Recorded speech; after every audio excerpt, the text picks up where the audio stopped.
Provinsi Maluku, misalnya Maluku Tenggara Raya dan kabupaten kota yang lain.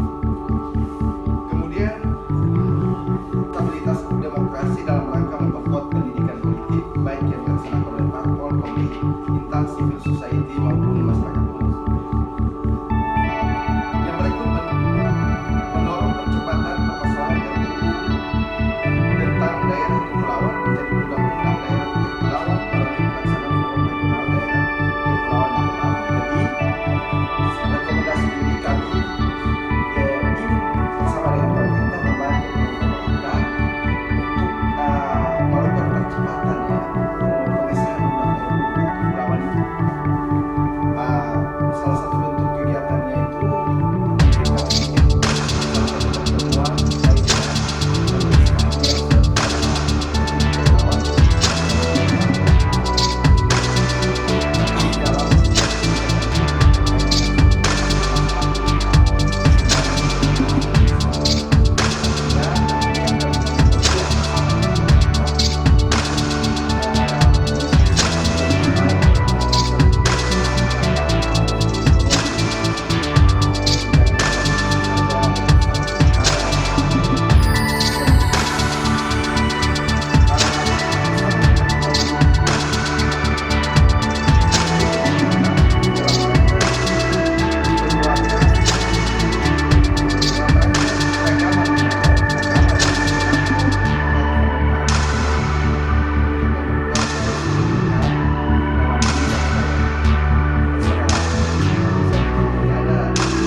Terima kasih sudah nonton. Jangan lupa like, subscribe, dan share ya.